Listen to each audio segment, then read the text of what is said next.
vivimos en un mundo, como dije la semana pasada, rodeado de mentiras y de mentirosos. Esa es la cruda realidad. Vivimos en un mundo en donde los principios y los valores están al revés. Dice la Escritura que llegaría un momento en la historia de la humanidad, y yo creo que ya hemos llegado, en el que a lo malo te lo presentarían como lo bueno. Y lo que es bueno y decente de toda la vida, te lo presentarían como algo malo. Y uno dice, pero ¿cómo puede ser eso? ¿Cómo puede ser que la decencia, la fidelidad, el ser honesto, el vivir la verdad, el ser sincero esté mal visto y parece que le vaya mejor al ladrón, al sinvergüenza, al que roba, al que miente, al que engaña? ¿Cómo puede ser eso? ¿Cómo puede ser que personas, por no pagar a lo mejor una pequeña cantidad, le embarguen lo que tienen, y personas que han robado millones se estén pegando la gran vida y salgan en televisión y viajen por aquí y compren por allá? ¿Cómo puede ser eso? Bueno, son los últimos tiempos. Tiempos en los que a lo dulce lo presentarían como salado y a lo salado como dulce, dice la Biblia. Ahora, hay dos versículos que aparentemente son contradictorios. Y curiosamente, tanto uno como otro los escribió la misma persona. Por ejemplo, hay un versículo que todo cristiano, yo creo, no, da igual a la iglesia que asista o a la denominación a la que pertenezca, yo creo que hay un versículo que todos los cristianos se lo saben de memoria.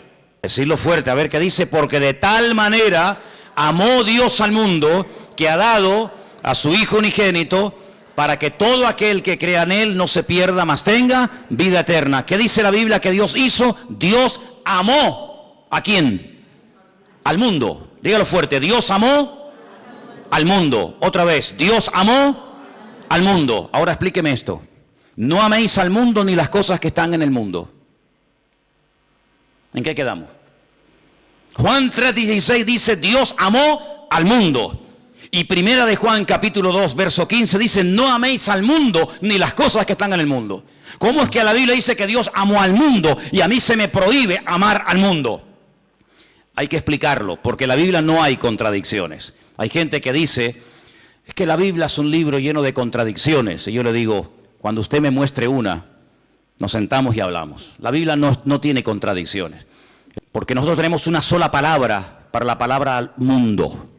Como para la palabra amor, tenemos una sola palabra. No hay 4 o 5 palabras para amor. Amor hay una sola palabra, no hay más. En griego hay 3 o 4 palabras, y en hebreo ni le cuento. Y en griego, incluso en hebreo, para la palabra tierra, planeta, mundo, etcétera, hay un montón de palabras, y depende a lo que se esté dirigiendo el autor, pues emplea un término o emplea otra, pero en español nada más tenemos una sola palabra, ¿verdad? Cuando estamos leyendo Juan 3:16, dice que de tal manera, de tal magnitud, con tal fuerza, amó Dios al mundo. Ahí está haciendo referencia a la raza humana, al hombre, a la humanidad. De tal manera Dios amó al hombre, a la raza humana, a los hombres, a las mujeres, a los blancos, a los negros, a los ricos, a los pobres, a los africanos, asiáticos, norteamericanos, latinos. De tal manera amó Dios a esa gente, que dio a su Hijo unigénito al mundo, para que lo amaran y lo respetaran y creyeran en Él. Pero cuando vamos a primera de Juan y encontramos otra vez la misma palabra, la palabra mundo es la palabra cosmos. Y la palabra cosmos nos habla acerca de un estilo de vida, de unos principios, de unos valores que no son los nuestros. No son los nuestros. ¿Usted no ha oído alguna vez la expresión de decir: mira, di una mentira de estas piadosas? De hecho, incluso hasta cuando éramos católicos, se nos decía que había 2 tipos de pecados. Bueno, se nos decía, no, se siguen diciendo. Pecados mortales y pecados veniales, ¿sí o no? Amigo. Es decir, que hay pecados que son graves delante de Dios y pecados que, bueno, que Dios hace la vista gorda, no pasa nada. Una mentirijilla de vez en cuando para salir del paso, ¿sí o no? Eso se nos ha enseñado toda la vida. Cuando vamos a la palabra nos encontramos que hay un sistema, un estilo, una filosofía de vida que es totalmente opuesta a nuestro estilo de vida. ¿Por qué? Porque en el mundo, cuando 2 o 3 o 4 hombres se juntan en un bar, en un negocio, donde sea, y comienzan a hablar, ¿de qué suelen hablar? De mujeres. Y presumen de las veces que han engañado a sus esposas. Y presumen de que tuvieron relaciones con esta y con aquella y con la otra y con mengano. Sin embargo, eso en el círculo cristiano se nos tendría que caer la cara de vergüenza y darnos vergüenza de haber hecho eso. Son puntos de referencia completamente diferentes. Y en el mundo es normal mentir, y en el mundo es robar, pues decir, mira, sí, y era no, o no, cuando era sí, o decir, ¿cuánto tienes? 5, y es mentira, tienes 10. En el mundo todo eso es normal. Y cuando dice la Biblia, no améis al mundo, se refiere, no imites la forma como vive la gente. Una cosa es que Dios amó al hombre, y otra cosa es que Dios ame a los pecados del hombre, que son dos cosas completamente diferentes. ¿Dios ama a una etarra, a un asesino, a un violador?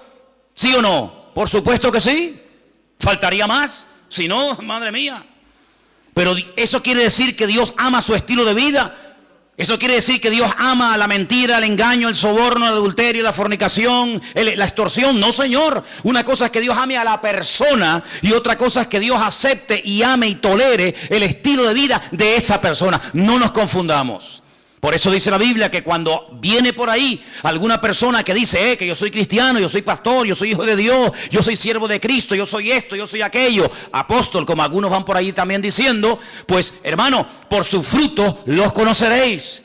Y por eso dice la Biblia que hay que probar los espíritus, porque no todos los espíritus son de Dios. Y por eso encontramos en la Biblia falsos evangelistas, falsos pastores, falsos maestros, falsos apóstoles, etcétera, etcétera. ¿Por qué? Porque Dios ama a todo el mundo por igual, pero denuncia y no tolera el pecado y el desorden de nadie. ¿Cuántos dicen amén? Entonces no nos confundamos cuando dice que Dios amó al mundo, la raza humana, y cuando nos dice en 1 de Juan, capítulo 2, como hemos leído, que no tenemos que amar al mundo. Porque dicho sea de paso, el texto sigue diciendo, si alguno ama al mundo, es decir, el estilo de vida del mundo, la filosofía del mundo, los principios del mundo, el amor del Padre no está en él. Porque todo lo que hay en el mundo, y lo aglutina de esta forma, los deseos de la carne, los deseos de los ojos, la vanagloria de la vida, no provienen del Padre, sino del mundo. Y el mundo pasa, y sus deseos, pero el que hace la voluntad de Dios permanece para siempre. Si lo que hoy está mal visto, mañana estará bien visto. Y lo que mañana estará bien visto, hoy es un delito, un pecado. Por lo tanto, las modas cambian. Hace años en este país se obligaba a la gente a ir a las plazas públicas a ver cómo se torturaba a personas y cómo se les quemaba vivos y cómo se les crucificaba, y era normal. Y si retrocedemos en el tiempo, la gente pagaba dinero para ir a los coliseos, a los circos romanos, para ver cómo los animales devoraban a mujeres o a niños, mientras ardían como antorchas humanas, y era normal, era totalmente normal. Sin embargo, nos hemos dado cuenta de que cosas que antes eran normales o delitos, hoy en día, pues, han cambiado. Por eso nosotros no tenemos que dejarnos llevar por las modas de este mundo, sino tenemos que dejarnos llevar por los principios y valores eternos del Señor que están en su bendita palabra. ¿Cuántos dicen amén?